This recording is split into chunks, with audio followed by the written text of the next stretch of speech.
Welcome back. Good morning. Good morning. Good morning. Lesson 86. These ideas are for review today. 71. Only God's plan for salvation will work. It is senseless for me to search wildly about for salvation. I have seen it in many people and in many things, but when I reached for it, it was not there. I was mistaken about where it is. I was mistaken about what it is. I will undertake no more idol seeking. Only God's plan for salvation will work. And I will rejoice because his plan can never fail. I love that the certainty of God and his plan and how it cannot fail, and how we all came to this place because the ego's plan is seek and don't find. And we all, as the prodigal son, beat ourselves senseless against a brick wall, thinking that we could somehow find love, find light, find truth in the senseless. Like you were mentioning in the previous lesson, we're trying to make meaningful out of the meaningless, the illogical, the chaotic. Yeah. So we're ready to find the truth where it really is. This is good news. These are some suggested forms for applying this idea specifically. God's plan for salvation will save me in this. This is no exception in God's plan for my salvation. Let me perceive this only in the light of God's plan for salvation. So there's a way out. There is a way. There is an answer. There is something there that will meet the need, where no one loses, where there's perfect harmony, perfect health, perfect abundance. God's will is in operation right where the problem is boasting itself.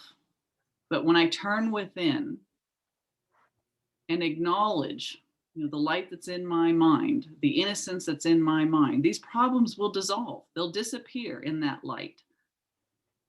Right. But we have to remember our function every time we're triggered, blinded, right? Yes. Which is forgiveness. Yes. Forgiving ourselves for the belief in the problem to begin with, because it's only a symbol of separation.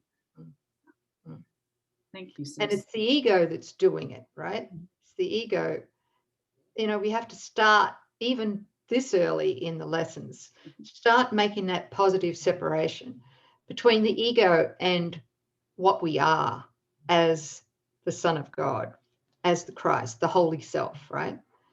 And yeah, otherwise, if we really believe we are the ego, then we're also going to believe that we need to solve the problems, right? Yes. We need to do, I as an ego need to forgive myself, the ego. Yeah. But then I'm still responsible for solving the problem.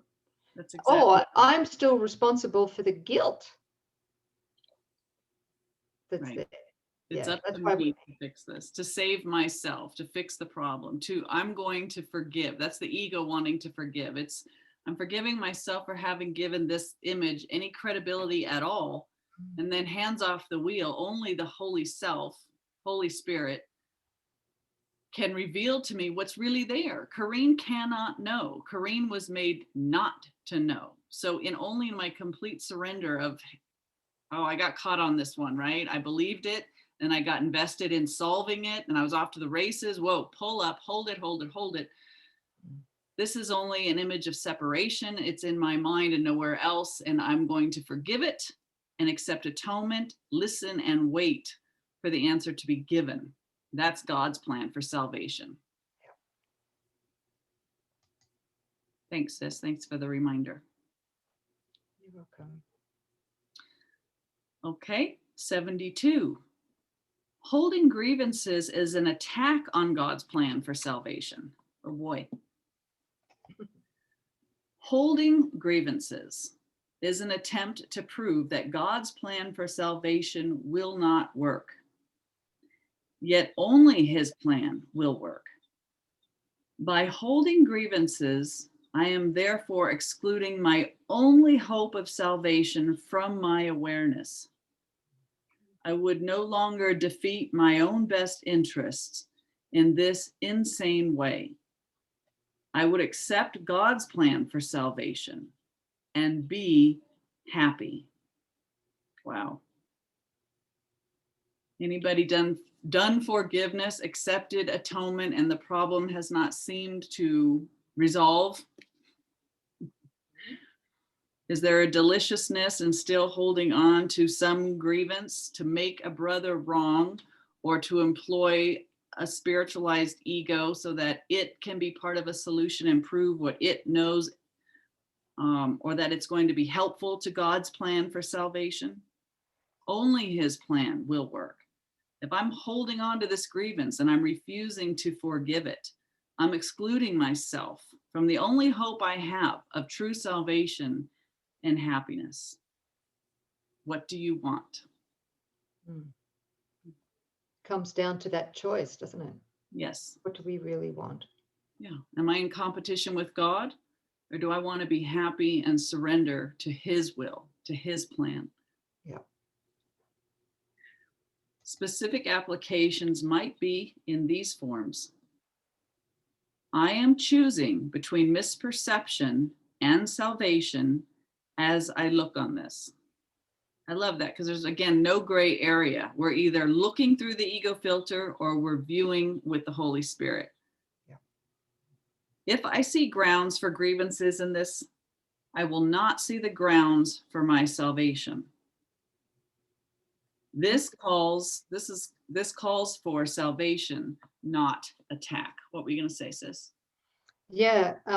If I see grounds for grievances in this, I will not see the grounds for my salvation. So they're mutually exclusive. Like you said before, there's no gray area. Mm-hmm. Is there? No.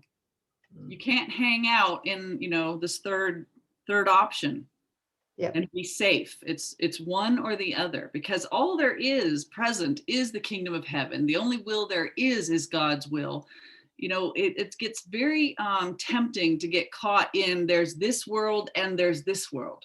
No, there's one world, and you're either experiencing it through the distortion, or you've forgiven the distorted lens, the ego's filter, and you're experiencing with true perception.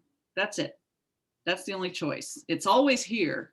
You're either got a filter where you're not experiencing it truly, or you've forgiven it and you are having that direct experience. Very good, sis. Thank you. So grievances are that filter. Let them go.